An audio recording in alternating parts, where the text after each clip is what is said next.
चुनाव में जो देखने को मौका मिला, जिला पंचायत सदस्यों का चुनाव रहा हो, जब जनता ने चुनाव उनके सामने आया तो जनता ने अपना समर्थन दिखाया और सबसे बड़ी संख्या में उत्तर प्रदेश में समाजवादी पार्टी के सदस्य भी जीते, वीडीसी भी जीते, प्रधान भी जीते। लेकिन सरकार ने यह तय कर लिया कि उन्हें लोकतंत्र में बहुमत जिसको मिला है उसकी कोई परवाह नहीं है, जो जनादेश है उसकी कोई परवाह नहीं है, और जानबूझ करके रणनीति बना करके और फुल फ्लैश प्लानिंग करके जो चुनाव कराए गए उस हमारे और आपके सामने परिणाम हैं। लोकतंत्र में ऐसा नंगा नाच किसी सरकार ने नहीं किया होगा जितना भारतीय जनता पार्टी ने नंगा नाच किया है। इतनी गुंडागर्दी जिसकी कोई कल्पना नहीं कर सकता था। अगर कोई पर्चा खरीदने गया है, पर्चा लेकर के पहुंचा है, तो उसका इंतजाम पूरा का पूरा किया प्रशासन ने कि कैसे छीना जाएगा। जिस प्रदेश की पुलिस और जिस प्रदेश के प्रशासनिक अधिकारी इस बात पे लगे हों कि पर्चा कैसे छीना जाएगा, और उसी समय हम लोगों ने वो चीजें देखी जो कभी कल्पना नहीं कर सकते हम। हमारी बहनों के साथ क्या व्यवहार हुआ, उनके कपड़े छीन लिए गए, उनके साथ जो व्यवहार हुआ, अपमान हुआ, कोई कल्पना नहीं कर सकता था। जो सपना दिखा रहे थे कि समाज को हम एक अच्छे रास्ते पर लेकर के जाएंगे, उनने उत्तर प्रदेश की बहनों के साथ कैसा व्यवहार किया, और केवल इसलिए कि ब्लॉक प्रमुख उनका बन जाए। पैसा चला वो अलग है, झूठे मुकदमे दर्ज हुए वो अलग है, गंभीर धाराओं में लोगों को घर पर नहीं रहने दे या वो अलग बात है। और सोचिए खुशी कैसे मनाई जा रही थी, लोकतंत्र की धज्जियां उड़ा करके लड्डू खाए जा रहे हैं, खुशी मनाई जा रही है। ये योगी नहीं हो सकते। मैंने कई मौकों पर कहा, फिर कहता हूं, मैं बात दोहराता हूं, ये योगी नहीं है। अगर कोई योगी होता तो शायद जनता को दुख नहीं देता। और मैं क्या कहूं, आज तो रिकॉर्डिंग है सबके सामने। लखीमपुर में जो बहनों के साथ हुआ उसकी बाकायदा रिकॉर्डिंग है कि कौन कौन उसके कपड़े को छीन रहे थे। दोनों बहनें मुझसे मिली यहां करके, दोनों बहनों से मैं मिला और हमने भरोसा दिलाया कि पूरे के पूरा उनके सम्मान के लिए समाजवादी पार्टी उनके साथ खड़ी दिखाई देगी। इटावा के एसपी सिटी, उनका कहना, उनका मोबाइल पे बात करना, किस वरिष्ठ अधिकारी से बात कर रहे थे वो वही जानते हैं। लेकिन वो खुद कह रहे हैं कि भारतीय जनता पार्टी के जिलाध्यक्ष, भारतीय जनता पार्टी के विधायक, भारतीय जनता पार्टी के कार्यकर्ता ये बम, ये इस तरह का पथराव और इस तरह की कानून व्यवस्था खराब कर रहे हैं। जहां नहीं जीत सकते थे चुनाव, वहां सोचिए बराबर करके चुनाव जीत लिया, बराबर कर करके चुनाव जीत लिया। और संज्ञान में कौन ले इस बात को?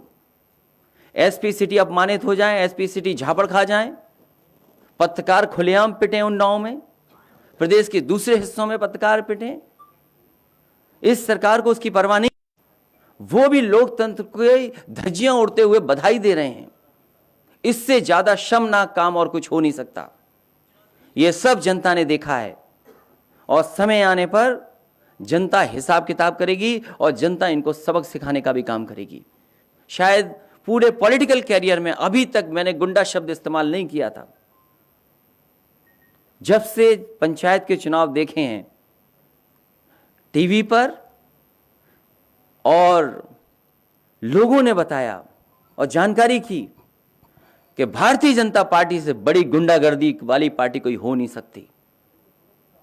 और प्रशासन का साथ लेकर के गुंडागर्दी करना, ये लोकतंत्र में नई परिभाषा तय की है।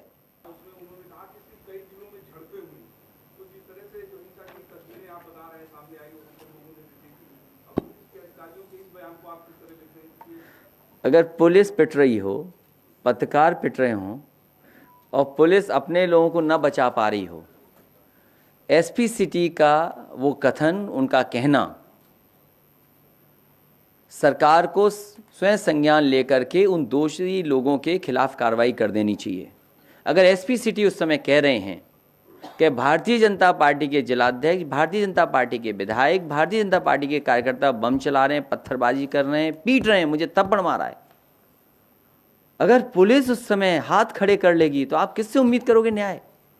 क्या ये वरिष्ठ अधिकारियों को शोभा दे रहा है कि उनका ही सहपाठी, उनका ही सहयोगी इस तरीके से अपमानित हो रहा हो? और सवाल भारतीय जनता पार्टी से आज पहली बार है। भारतीय जनता पार्टी ने अपना संकल्प पत्र बनाया, और अगर संकल्प पत्र देखेंगे उस संकल्प में ये योगी जी नहीं थे। जो उनका संकल्प पत्र बना है उसकी अगर तस्वीरें देखेंगे तो उसमें योगी जी नहीं थे तस्वीर में, भारतीय जनता पार्टी के भी सदस्य नहीं है। उनसे पहला सवाल यह है कि भारतीय जनता पार्टी ने अपना संकल्प पत्र जारी किया, भारतीय जनता पार्टी ये बताए कि आज किसान की आय क्या है। लगातार जब डीजल, पेट्रोल, खाद, कीटनाशक दवाइयां, बीज, सब कुछ महंगा हो रहा है, आज किसान की आय क्या है? और जो वादा किया था जनता को, किसानों को, कि 2022 तक किसान की आय दोगुनी हो जाएगी, उन्हीं का घोषणा पत्र मेरे हाथ में है, उन्हीं का संकल्प पत्र मेरे हाथ में है। जो पहले पन्ने में कृषि विकास का बने आधार में जो आखिरी बिंदु है, आखिरी सवाल, वो यही है कि 2022 तक उत्तर प्रदेश के किसानों की कृषि आमदनी को दोगुना करने के लिए एक विस्तृत रोड मैप तैयार किया जाएगा। ये भारतीय जनता पार्टी का संकल्प पत्र है। और हमारा जो विकास का रास्ता है, इस विकास के रास्ते पर कोई बहस नहीं है। आप स्वीकार करें न करें, लेकिन आप इस बात को मानते हैं कि यही असली विकास का रास्ता है, क्योंकि हमारे मुख्यमंत्री जी विकास पसंद नहीं करते हैं, इसीलिए दूसरी तरफ ले जाना चाहते हैं। उन्हें तो एक ही आता है, ठोको। नई जेसीबी एक नई मशीन ले आए हैं, एक जेसीबी मशीन जान गए या ठोको जान गए? उन्हें चलाना आता है जेसीबी मशीन के नहीं आता है? सवाल ये भी एक बड़ा है। खुद अगर बैठा दिया उस पे तो न जाने क्या क्या तोड़ देंगे। इसलिए पहला भारतीय जनता पार्टी से सवाल यही है कि किसानों की आज आय क्या है। और 2022 तक उन्होंने अपने घोषणा पत्र में वादा किया था कि किसानों की आमदनी को दोगुना कर देंगे। अभी किसानों की आमदनी दोगुनी हुई कि नहीं हुई, ये सरकार को बताना है। जो आप मुद्दे उठा रहे हैं, सारे मुद्दे जो आपने बताए हैं, क्या जो बीजेपी अब नीतियां जो लेकर आ रही है वो इसी वजह से लेकर आ रही है कि चीजें हटा दी जाए, लोगों का ध्यान ना जाए इस पर? भारतीय जनता पार्टी ने अपना संकल्प पत्र कूड़ेदान में फेंक दिया है, और क्योंकि इस संकल्प पत्र में मुख्यमंत्री जी की तस्वीर नहीं है, इसलिए उन्होंने कूड़ेदान में फेंक दिया इसको। तो ये सवाल पहला है जो उनका सबसे पहला किसानों के लिए लिखा गया, वो हम जानना चाहते हैं कि किसानों की आय दोगुनी कब तक होगी। 2022 के लिए लिखा है उन्होंने।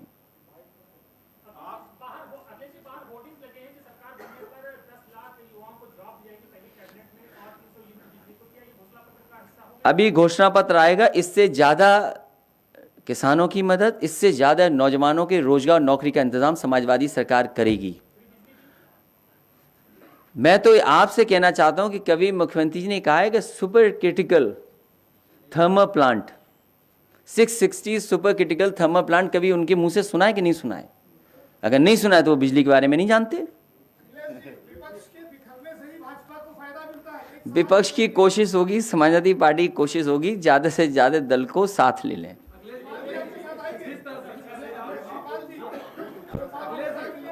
सबको लेंगे, जो जो छोटे दल हैं सबको। कई बार मैं कह चुका हूं, फिर रिकॉर्ड कर लो कि सभी दलों को, छोटे दलों को साथ लेने का प्रयास लगातार समाजवादी पार्टी करेगी।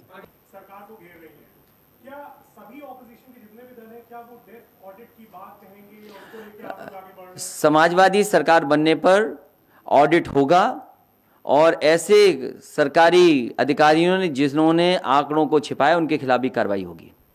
और जिला पंचायत के चुनाव में और ब्लॉक प्रमुख के चुनाव में जिन्होंने अधिकारियों ने अपनी सीमाएं लांघ गए हैं, उनकी भी सूची बनी हुई है।